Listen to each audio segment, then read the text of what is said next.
Terre de rugby avec Grenoble-Alpes Métropole. Terre de rugby avec Samsé. Samsé, bravo les hommes en bleu.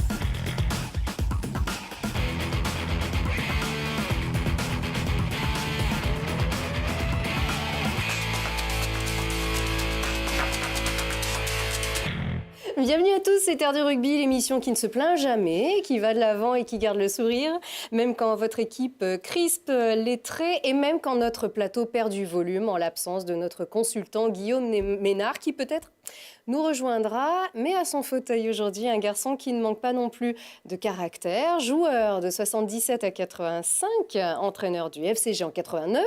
Ça va, j'ai tout bon ? Tout bon. Éducateur, bénévole, l'ancien demi de mêlée, Alain Thomas est là, bonsoir. Bonsoir. Ça va ? Très bien. Merci beaucoup d'être là, avec toujours un discours sans filtre, c'est ce qu'on va voir ici ce soir. Merci beaucoup d'être ici avec nous.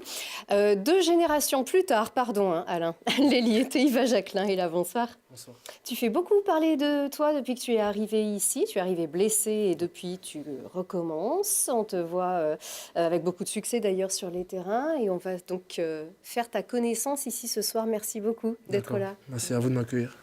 Avec grand plaisir. Allez, d'abord, on va revoir les raisons de l'inquiétude qui plane au-dessus du club et de son public. Retour au Stade des Alpes, c'était vendredi dernier. Les réactions sont souvent inattendues dans une relation passionnelle. Alors quand un concert de sifflets ponctue une victoire du FCG au Stade des Alpes, il faut y lire tout l'amour d'un public excédé par une prestation sans saveur de son club qui cumule les déceptions. Je comprends que ça puisse énerver certains supporters, mais l'essentiel c'est d'avoir 4 points et puis on est une équipe en construction, donc il ne faut pas être trop dur avec nous. Mais quand un promu, certes vaillant, toque à la porte d'un prétendant à la montée, les inconditionnels des Rouges et Bleus attendent de voir briller davantage les couleurs. Pas de problème pendant 13 minutes, mais que de gâchis jusqu'à la sirène. Plus fort sur le papier comme sur le terrain, les Grenoblois dessinent leurs intentions sans rien pouvoir confirmer, laissant l'adversaire profiter de la confusion sans trop forcer. Dès qu'on est arrivé dans leur 22, on a perdu des ballons importants, on a perdu des ballons où on n'a pas réussi à marquer et du coup ça fait qu'ils sont restés dans le match tout le long. Même si on a eu un peu de trou d'air en défense, tout le monde a su tirer son épingle du jeu, défensivement, offensivement. Et voilà, c'est ce manque de réalisme qui est vraiment dommage parce que je pense qu'à 10-0, on aurait pu vraiment se mettre à l'abri. Petite victoire 13-10 qui ne suffit pas à redresser la pente. Assuré n'est pas rassuré, le FCG a beaucoup à prouver pour retrouver la confiance de son public aussi. C'est vrai que ce qui a un petit peu marqué ce match-là, ce sont ces sifflets. Teiva, tu les as entendus, toi, forcément. Tu comprends la réaction du public ? Oui, je les comprends à la fois bien parce que forcément, on n'a pas le jeu qu'on aimerait mettre en place, ni le jeu qu'on avait en début de saison. Mais maintenant, ce qu'on a besoin en premier, c'est le soutien du public et de nos supporters. C'est ce qui nous aide à nous transcender, à nous pousser et forcément à avoir une certaine joie à retrouver le Stade des Alpes. Vous le savez, de toute façon, que vous les décevez ? Oui, on le sait d'une certaine part. Ça fait plusieurs matchs qu'on n'est pas au niveau où on devrait être.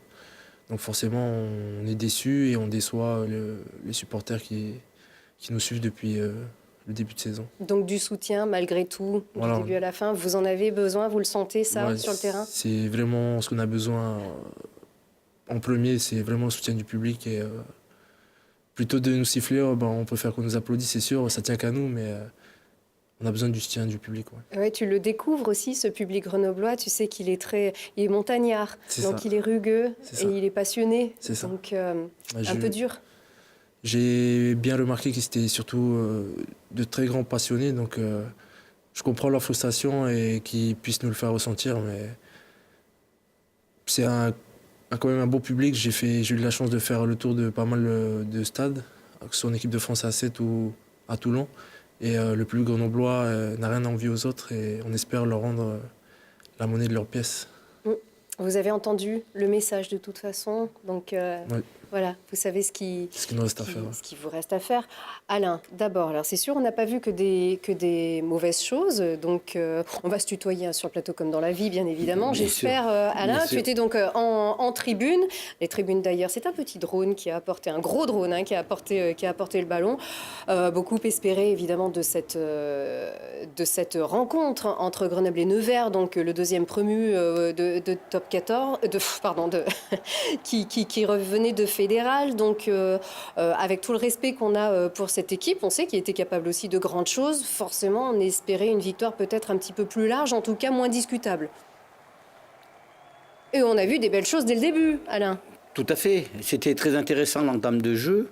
Ensuite, on retombe un peu dans nos travers où on est un peu trop joueur, à mon avis. On essaie de trop jouer dans notre camp. Donc on reçoit ce ballon sur cet engagement, on se cafouille un petit peu, on se remet en difficulté alors qu'ils sont 14. Et on s'expose à prendre cet essai qui remet l'équipe adverse en place. Mais alors là, ça veut dire que là, on est à peu près à 10 minutes, par exemple. Là, il y avait les moyens de tuer un petit peu plus, de tuer le match, parce qu'on a vu des super actions. Dès quand même qu'on est aussi. arrivé à 10-0, c'est sur cet engagement-là. Eux, ils ont pris un carton, donc on était quand même en position très favorable. Sur l'engagement, on cafouille le ballon. La passe loupée du 9 à l'arrière, au 10. Le 10 se fait bloquer, on récupère le ballon dans leur but, mêlé. Et ensuite, défense sur les 5 mètres et on prend un essai où on remet cette équipe en place. Donc nous, ça nous fait gamberger. Je pense qu'après, on veut encore trop reporter le ballon. On pose peut-être pas assez le jeu. Hein, voilà. Alors là, on n'est pas aussi loin hein, dans le match, là, dans la rencontre. Même, en fait, c'est un petit peu ce déchet-là. C'est-à-dire, on a vu ici tout le potentiel et il n'est pas allé au bout. Voilà, et voilà, il nous manque des fois cette petite passe, cette petite, ce dernier geste qui fait qu'on va tuer nos matchs. La construction, peut-être, c'est ça qui... La construction, la jeunesse de l'équipe, aussi, alors il y a beaucoup de blessés actuellement, il y a peut-être aussi ce turnover de joueurs au poste et qui peut-être va faire louper quelques petits automatismes. Il n'y a pas beaucoup d'anciens aussi, on le disait. Certainement, il manque un peu de de métier et on joue sur ces équipes-là, à ce niveau-là, qui sont bien souvent constitués d'anciens briscards quand même du niveau supérieur. Et même si cette équipe de Nevers monte, elle est quand même équipée avec des gens qui jouaient au-dessus. Je pense qu'elle a peut-être plus de gars qui jouaient en élite que nous. Donc c'est compliqué maintenant avec le professionnalisme. Les équipes peuvent changer et avoir des moyens tout à fait différents et apporter des solutions de jeu autres qu'on ne le pense. Alors que là, les choix des Grenoblois, notamment aussi sur cette deuxième mi-temps. À mon avis, on pose pas. Enfin, on joue beaucoup. On est un petit peu dans notre stéréotype de jeu et on en discutait avec les arbitres à la fin puisque on s'occupe des arbitres et des délégués. Oui. Sur ce match-là, qui a été très agréable dans le jeu, où les joueurs ont été très disciplinés sur les phases statiques, les mêlées, les touches, l'arbitre l'a reconnu, où les joueurs ont fait preuve de grand professionnalisme. Ils auraient pu jouer 10 heures, il y aurait eu 13-10, quoi.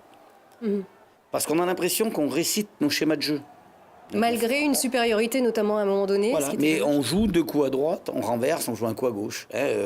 Et maintenant, c'est trop lisible. Avec la télé et toutes les vidéos, eh bien, les joueurs savent tout ça. Et je trouve qu'il nous manque un peu d'imagination, d'instinct. Là, voilà, cet exemple, là, on a un gros à côté, c'est le 11 qui va claquer dans le gars.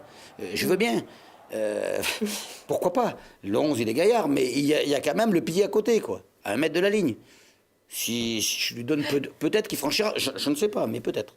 Oui, on ne va pas refaire évidemment le jeu. C'est tous nos petits gestes de jeu maintenant, où on est un peu trop sur le défi, plutôt sur l'évitement. C'est un peu ce rugby moderne. Certains ont critiqué un manque d'engagement aussi. De notre part. D'où les sifflets aussi, souvent. Je n'ai pas trouvé qu'on s'était pas engagé. qu'on ne soit pas toujours très organisé dans nos engagements, parce que des fois il y en a un qui part et le soutien un peu loin parce qu'il part vite et que voilà, il y a peut-être ça, il y a peut-être des surprises dans le soutien. Mais pour des moi, bonnes individualités aussi. Oui, mais je trouve que non, l'engagement il y est. Hein, les jeunes sur le prix, ils s'y filent, ils trichent pas, il n'y a pas de problème. Après, c'est un peu de métier, d'organisation, de jouer ensemble. Hein, on a tous changé le groupe quand même. Hein. On a des gars qui ont joué un peu en dessus, on a des gens qui étaient au club, des jeunes qui montent, et on a des nouveaux.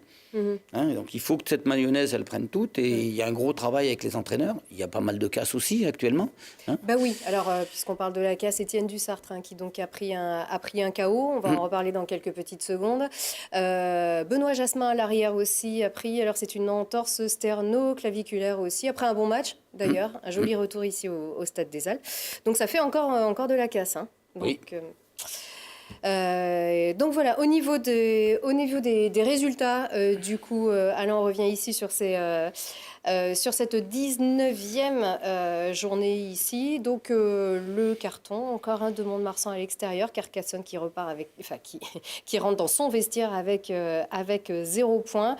Voilà, Bayonne qui s'impose aussi à la maison contre Montauban. Voilà pour les résultats à peu près marquants. On regarde aussi sur les prochains adversaires des Grenoblois, notamment on regarde bien les résultats de Biarritz et du Perpignan. Biarritz qui va donc être très revanchard sur son terrain pour la réception de Grenoble. Au niveau du classement, beaucoup s'affolent, sauf que Grenoble est toujours 4e, toujours dans les clous aussi, qui reprend un petit peu de terrain d'ailleurs sur Montauban. Du coup, le retard est un petit peu moindre. On est quand même pas mal, non, Alain, au niveau du classement pour l'instant? Je trouve qu'on est bien. Puis voilà. En plus, ce qui est important, c'est dans les 6. Donc c'est vrai que si on termine dans les 2 premiers, ça sera beaucoup plus facile, entre guillemets, pour espérer monter. Mais dans les 6, voilà, nous, on a 49. Béziers, ou 57 points, pardon. Les autres, ils en ont 48. Quand même, ça fait quand même 2-3 matchs d'écart. Il faudrait que Grenoble en perde 3 de suite et que Béziers en gagne 3. Bon, voilà. Je crois que dans cette partie de la saison, être dans cette position-là, c'est pas mal. Et à nous de rester proche de cette 2e place et d'essayer de l'accrocher. Il y a un truc à faire à Biarritz. Est-ce que c'est jouable, c'est possible? Tout est jouable. Les équipes se tiennent. Hein. On voit bien qu'il n'y a pas... Il n'y a pas de réel dominant comme il y avait les autres saisons où Lyon, quand ils sont remontés, ils avaient tout tué, ils avaient gardé une équipe de monstres, etc. Nous, on n'a pas fait ce choix-là. Hein, on est reparti avec nos jeunes, quelques recrues intéressantes, et on a rebâti avec quelques anciens. On n'a pas dit on va chercher une grosse équipe tout de suite pour remonter demain. On espère, en rebâtissant avec notre centre de formation et nos jeunes, et nos recrues, et avec nos quelques anciens, pouvoir remonter. Hein. Mais c'est un choix plus compliqué. Vu le contexte, c'est sûr qu'il est compliqué. Vous bossez dur en tout cas à l'entraînement. Hein. Oui, on bosse très dur, surtout quand on fait des matchs à moitié plein. Donc la semaine, on sait qu'elle va être très dure derrière. Biarritz, vous le sentez comment tous? Vous êtes hargneux? Ouais, on a travaillé pour. Hein. Après, c'est aux mecs sur le terrain de faire le boulot. Et on sera là pour les soutenir de loin, parce que moi, je ne suis pas dans le groupe. Et on espère vraiment faire un résultat là-bas. Certains s'interrogent d'ailleurs aussi. Pourquoi tu sors du groupe? C'est des choix de... C'est des choix, c'est pas physique. Des choix, ouais. Non, c'est pas physique. D'accord. En tout cas, je pense que vous avez conscience aussi de cet enjeu, même si je suppose ça doit être compliqué aussi quand on parle aussi négativement. Vous le savez, les prestations ne sont pas assez abouties. Vous décevez par rapport à ce que peut-être beaucoup espéraient, mais vous restez 4e aussi, dans les clous encore, et vous gagnez à domicile aussi. Vous êtes invincible, vous êtes invaincu on l'espère, mais vous êtes invaincu à domicile. C'est un peu dur, non? Pour toi qui viens d'arriver dans cette équipe, c'est un peu dur tout ça? Ouais, c'est vrai que les derniers temps sont un peu difficiles. Tout le monde est un peu abattu. On travaille bien aux entraînements, on fait notre mieux et les résultats ne sont pas à la hauteur de ce qu'on pourrait faire. Donc forcément, on est tous déçus, on se remet en question. On essaie de ne pas mettre la faute sur les autres, mais de voir ce qu'on aurait pu faire de mieux. Et voilà, faut rester solidaire. Et c'est dans des moments comme ça qu'on voit si Grenoble est vraiment une équipe ou pas. Et je pense qu'on l'est. Ouais. Mais personne n'en doute, mais vous êtes aussi des humains et c'est quand même difficile. Le contexte et la pression est quand même difficile. Vous venez de commencer, vous êtes une équipe très jeune, vous le dites aussi souvent, l'équipe est encore en construction. Voilà, c'est ça. Donc avoir autant d'exigences aussi, pression, sachant que vous n'avez pas fauté à domicile et que vous restez dans le top 4. Voilà, c'est ça. C'est pour ça la question dernièrement sur les supporters. Je les comprends. D'un autre côté, j'ai trouvé un peu dur parce qu'on est quand même dans le noyau du classement. On est toujours 4e et on a mené tout le début de la première partie de saison. On a mené la Pro D2. Avec beaucoup de surprises. Voilà, donc on sait que la saison est longue et difficile. Donc en ce moment, le constat n'est pas si alarmant que ça. Mais ça ne veut pas dire qu'on doit se reposer sur nos lauriers et se satisfaire de nos matchs. Il faut réagir et remonter un peu. Voilà, c'est ça. Il faut lever la tête, rester solidaire et réagir.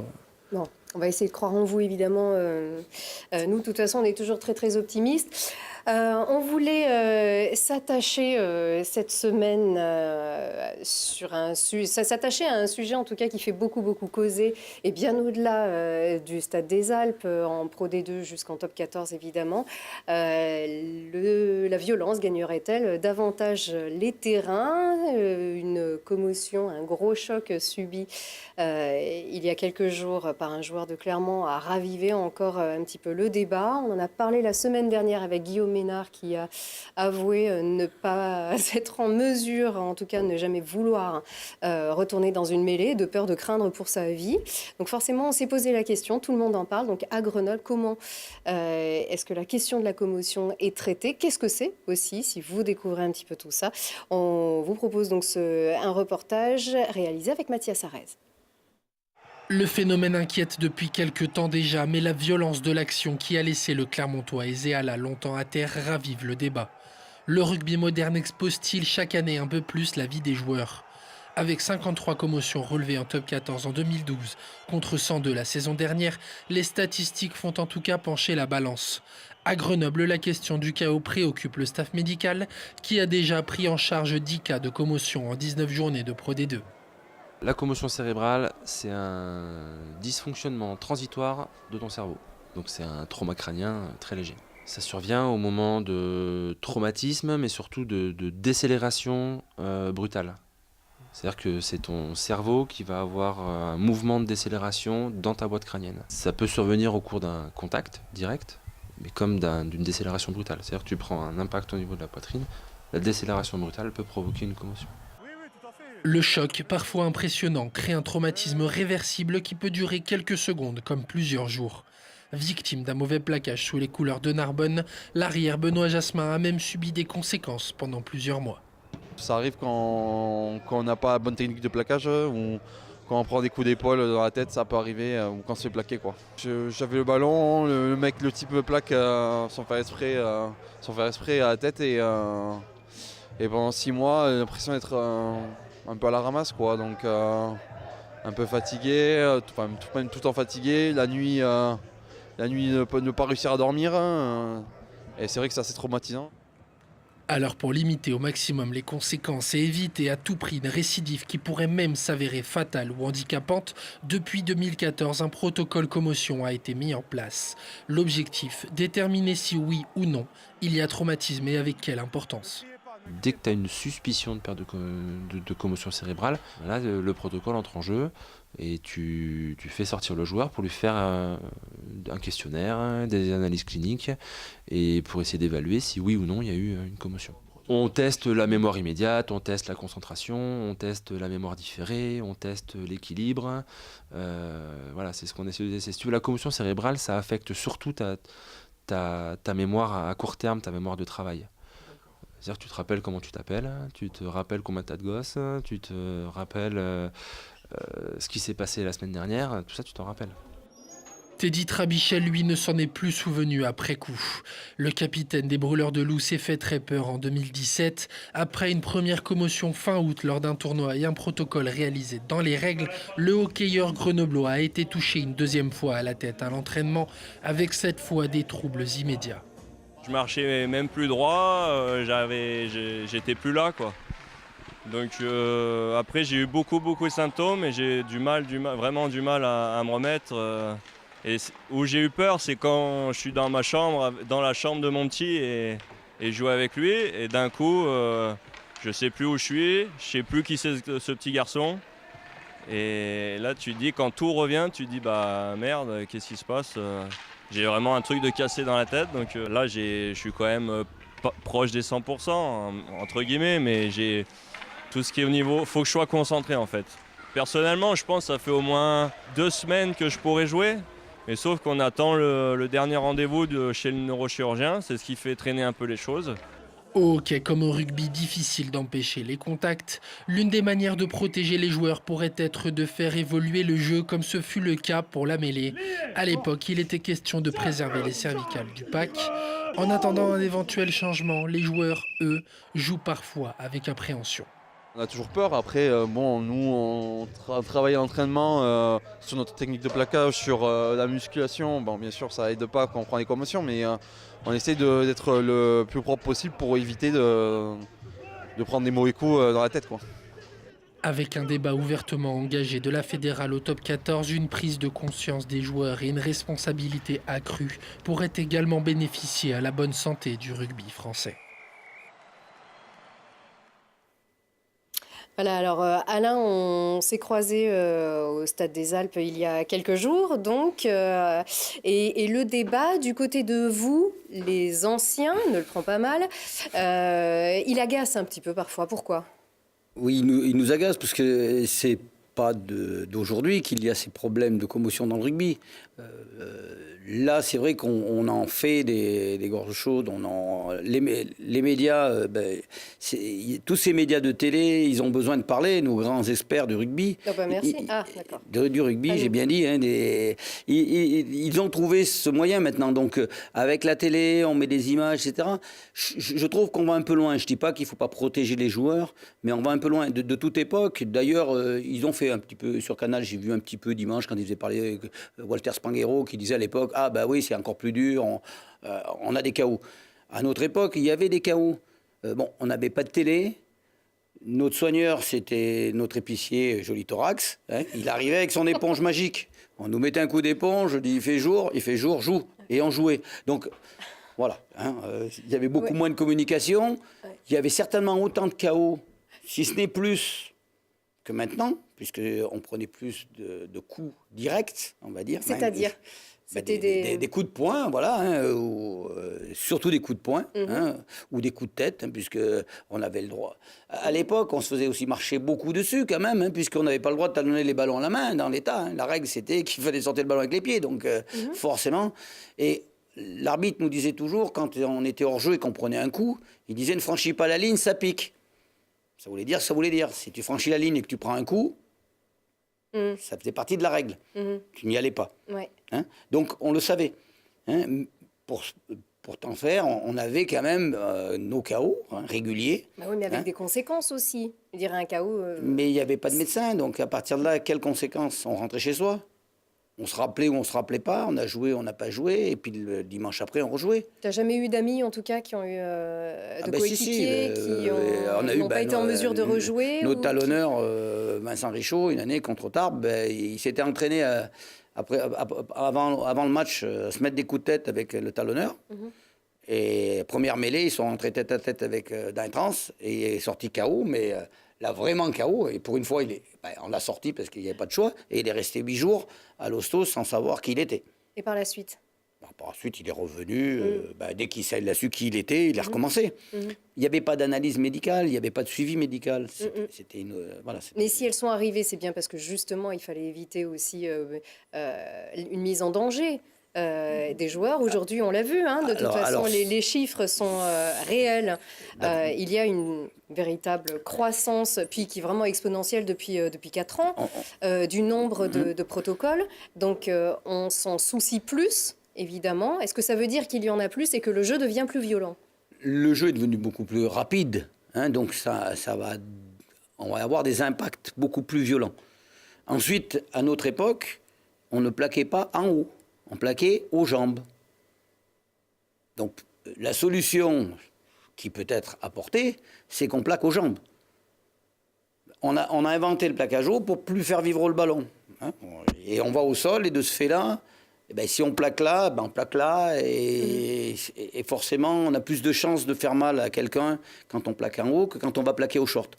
Si on plaque au short, le gars, il va libérer, le jeu va aller plus vite. Donc on aura moins de tas, donc on aura peut-être plus d'intervalles. Il y aura certainement encore les chocs sur les mauvais positionnements en défense. Quand on voit les accidents de jeu, le petit Montferrandais, il était un peu en retard, il a été pris à contre-pied. Quand l'autre il a percuté, il était mal placé et il a pris la tête, il a pris l'épaule dans la tête, il a été KO. Le Grenoblois qu'on a vu l'arrière quand il était KO, sur son plaquage, il a la tête devant le genou. À l'époque, on nous apprenait à plaquer avec la tête derrière les fesses. Hein, si j'ai le bras qui entoure devant et que j'ai ma tête derrière, quand je tombe, je ne prends pas le genou dans la tête. Alors ça allait moins vite, hein, on est d'accord. Mais il y a peut-être aussi toute cette technique de défense qu'il va falloir peut-être retravailler à cause de ces impacts et de cette vivacité. C'est pas trop tard pour revoir ce type de règles-là? Non, le rugby a su s'adapter. On a bien travaillé sur les mêlées, on a bien travaillé sur certains impacts. D'ailleurs, maintenant, les plaquages hauts sont sanctionnés de plus en plus. Donc pourquoi pas descendre ce niveau de hauteur en disant on doit plaquer sous les bras au short. Enfin, ça peut être la solution la plus rapide et pour voir si ça fait diminuer ce nombre d'impacts et de chocs. Hein, c'est pas obligé que ça le fasse diminuer aussi, hein, puisque les gens arrivent de plus en plus lancés, de plus en plus forts. Hein, il y a de moins en moins d'évitement. On va essayer de défier par des impacts énormes.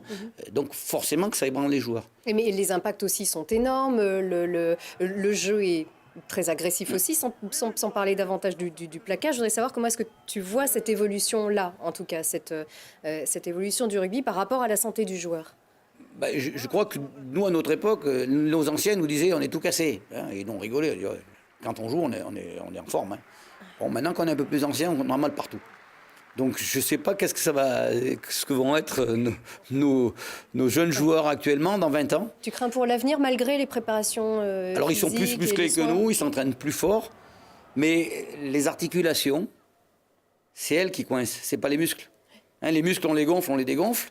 Les articulations, c'est elles qui grincent, quoi. Et nous, là où on grince, c'est les articulations, c'est les épaules qui font mal, c'est les genoux qui grincent, c'est les hanches qui marchent plus. Voilà, donc j'espère pour eux qu'ils n'auront pas à souffrir de tout ça, mais je suis un peu sceptique là-dessus.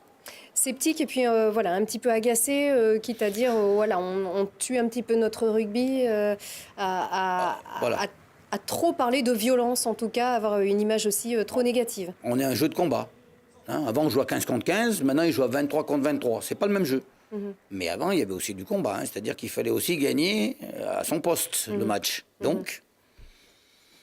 Teiva, on parlait de l'appréhension aussi parfois. Est-ce que ça a été ton cas? Est-ce que c'est le genre de choses auxquelles tu peux penser sur un terrain?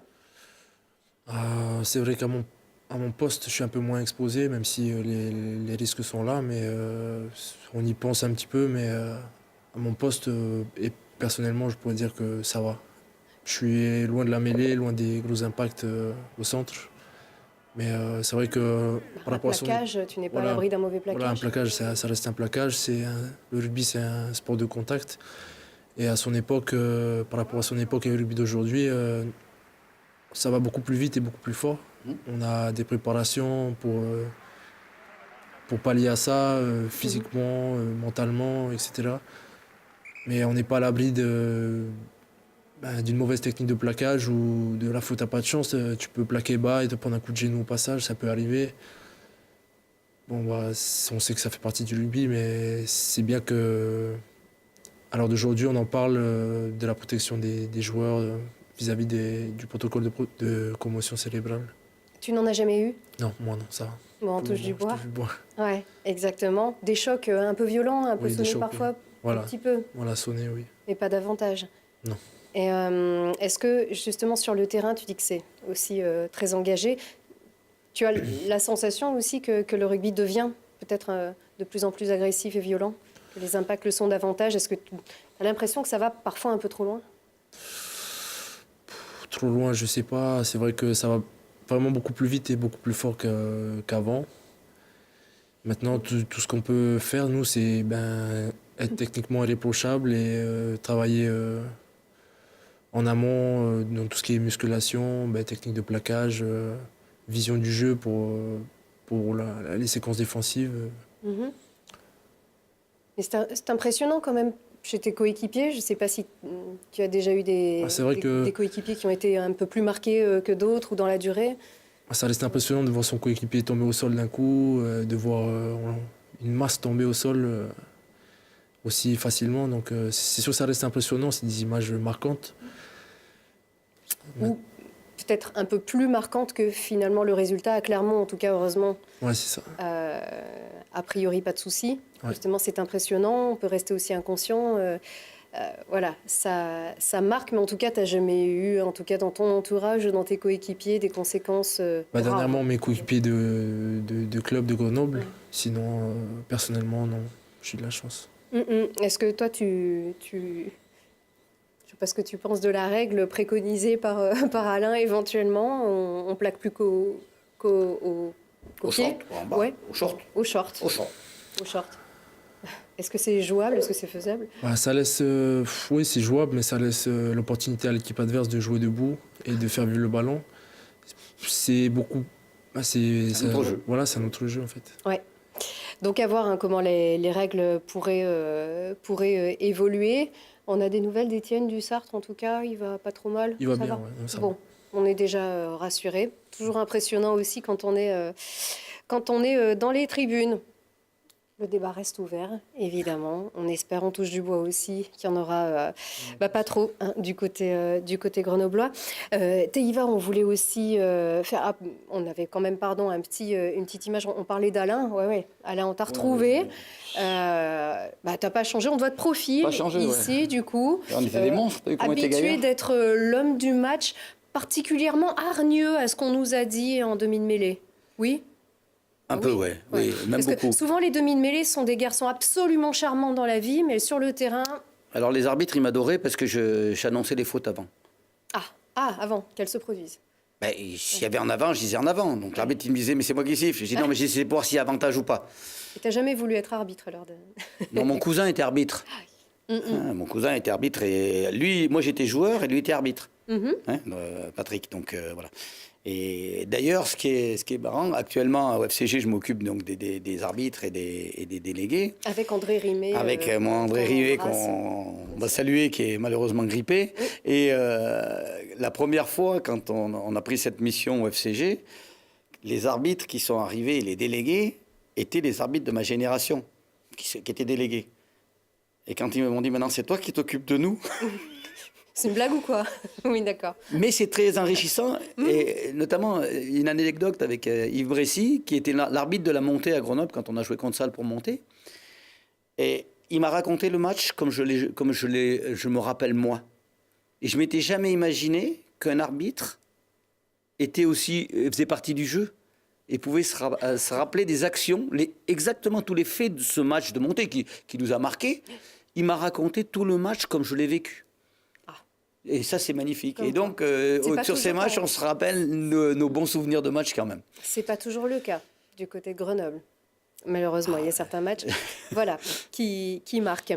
Teiva, du coup, on rappelle, tu fais partie de ces nouveaux joueurs ici qui ont débarqué à l'intersaison avant cette nouvelle saison de Pro D2. Toi, tu es rentré sur le terrain, poum, tu arrives, tu marques. Donc au Stade des Salles. Donc c'est pour ça qu'on dit que tu t'es fait tout à fait remarquer. C'était sur ce match contre Angoulême. Auparavant, tu avais joué à l'extérieur.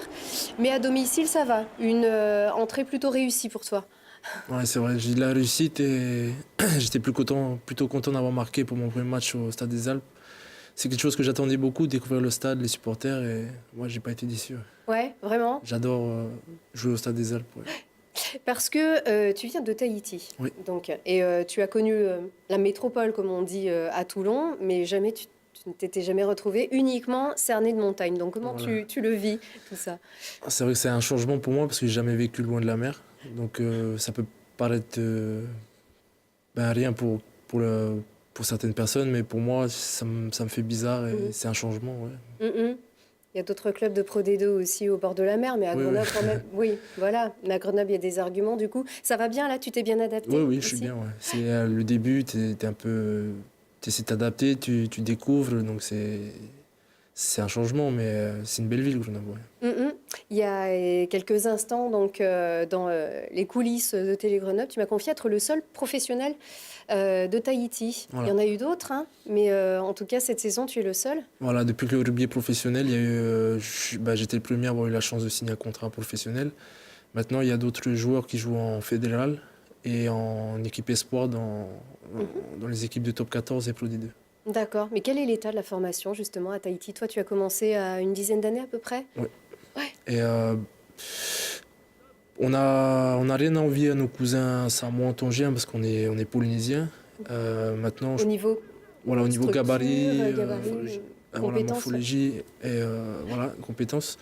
Maintenant, je pense qu'on manque de structure ou d'encadrement et c'est ce que j'aimerais apporter avec mon expérience et peut-être ma future carrière. Ouais. Il y a une culture différente du rugby là-bas? Oui, on adore jouer au ballon, attaquer, on aime bien faire vivre le ballon. On adore le rugby là. Ouais. Mais il n'est pas structuré alors? Voilà, j'aimerais bien beaucoup plus le développer. Il y a beaucoup de personnes qui essaient de tout faire pour développer, faire partir les jeunes. Et j'aimerais vraiment les aider grâce à ma carrière ou le statut que je pourrais avoir. Donc il faudra rentrer au bercail après la carrière. Du coup, tu comptes faire carrière ici en France ou en tout cas dans les grands clubs européens. Ça, c'est ton objectif? Si j'en ai la chance, oui. Oui. Et par rapport à Tahiti, le nombre de clubs est conséquent? Il y a quand même des petits clubs, Il y a des petits clubs dans les îles et sur Tahiti, on est à peu près 6 ou 7 clubs. Sur Tahiti même. Sur Tahiti, à Papeete notamment? Je Oui, sais pas. Papeete, oui. Toi, tu venais de là-bas? Moi, je venais de la ville de Pirée. Ouais. Et on y joue là-bas, il y a un petit club aussi? Oui, on a réussi à être champion pas mal d'années. L'équipe de FAA aussi se débrouillait bien pour gagner les titres. Et dernièrement, ça fait 3 ou 4 ans que l'équipe de Papeete est née. Donc ils font beaucoup de parler d'eux aussi en ce moment. Tu essayes de les suivre un peu encore? Voilà, je suis beaucoup sur... Mais à quel moment est-ce que tu t'es dit je vais être joueur de rugby professionnel alors? Vraiment petit, dès que j'ai commencé à toucher au ballon, à voir les matchs à la télé, je suis tombé amoureux. Et la vie ou les choses ont fait que j'ai pu me retrouver au bon moment, faire les bonnes choses, travailler dur et j'ai pu intégrer des grandes équipes. On peut dire aussi que tu as été proche du club de Toulon, en tout cas, puisque ton papa est marin, c'est voilà, ça? C'est ça. Ouais. Et donc, tu as été... Voilà, tu as vécu à Toulon. Voilà, j'ai vécu à Toulon. Et j'y suis retourné il y a 3 ans maintenant, grâce à un partenariat fait entre le club de Toulon et mon club de Tahiti, le rugby club de Pirée. Et je suis parti comme ça grâce à la convention. Il y a eu un déclic alors là-bas, à Toulon. Je travaillais déjà dur là-bas, j'étais à la fois à l'athlétisme et au rugby. Donc je me donnais les moyens, j'aimais ça. Et j'ai eu l'opportunité de m'en aller et je suis parti. Alors, c'est sûr que le Pacifique est très très bien représenté au FCG cette saison. Beaucoup, une quinzaine de joueurs, je crois, à peu près, mais qui ne parlent pas nécessairement français en tout cas. C'est vrai qu'il y a beaucoup de Tongiens ou Nouvelle-Zélande. Je ne sais pas si ça te rapproche quand même. Oui, on s'aide beaucoup, on est proches, donc c'est déjà une bonne proximité. Maintenant, c'est la barrière de la langue aussi qui peut gêner parfois. Après, c'est à moi de m'adapter et à eux de parler français. Moi, d'essayer de parler anglais, ça me fait travailler. Oui, ça c'est sûr. Tu nous tiendras au courant, parce que c'est vrai que c'est intéressant. Peut-être un rapprochement aussi entre le FCG et les clubs tahitiens, ça serait sympa. Oui, c'est une bonne idée. Ouais. Et ouais, exactement. On peut voir un petit peu davantage. C'est typique tahitien, ça aussi? Oui, c'est tahitien, oui. Ouais, d'accord. On est ravis en tout cas d'avoir fait ta connaissance. Avec une figure du club, vraiment, ainsi que la Drôme. Hein. Si, Alain. Ouais, je suis dans la Drôme. Bah ouais. Tant pis. Mais on est du bon côté de la rivière, nous, c'est pour allez. Alain Thomas, qui non seulement ne s'occupe pas bénévolement que des arbitres délégués, mais également du travail adapté. Donc un tout petit mot là-dessus, ça c'est hyper important, c'est le combat de ta vie, ça. Oui, c'est pareil. Suite à un accident de jeu, il y a une vingtaine d'années, un petit cadet de Saint-Jean est devenu tétraplégique. Et avec une dizaine de gars du monde du rugby de Grenoble, on a décidé d'ouvrir une entreprise adaptée pour intégrer les jeunes en situation de handicap physique à Saint-Jean-Royan. On a commencé avec 4 salariés, maintenant nous en avons 70. On a un site sur Grenoble, au Fontanil, où il y a une quinzaine de personnes, 50 à Saint-Jean et puis 4-5 à Valence. Et on fait du travail à façon, du routage, de la communication, du travail in situ. Et maintenant, des produits aux noix. Exactement. Donc nous créons de l'huile de noix, du vin de noix, des crèmes, des biscuits. Des biscuits aux noix. Donc n'hésitez pas de regarder sur le site capnoiselle.com et puis vous pourrez faire une bonne action. Allez, bravo en tout cas, Alain, pour tout ça. Merci beaucoup d'avoir été avec nous. On embrasse bien sûr notre consultant Guillaume Ménard. Bravo aussi d'avoir été à la hauteur de notre ancien talonneur du FCG. Merci beaucoup Teiva et vraiment bonne chance avec le FCG et puis pour toute la carrière que tu espères ici en métropole avant de rentrer à Tahiti. Belle rencontre, belle découverte. Merci encore. Merci. Et puis n'oubliez pas, jeudi, c'est Biarritz. Supportez votre club, faites du bruit autour de lui. On est sûr que le reste de la saison sera à la hauteur de vos espérances. On l'espère et on vous retrouve mercredi prochain. Au revoir.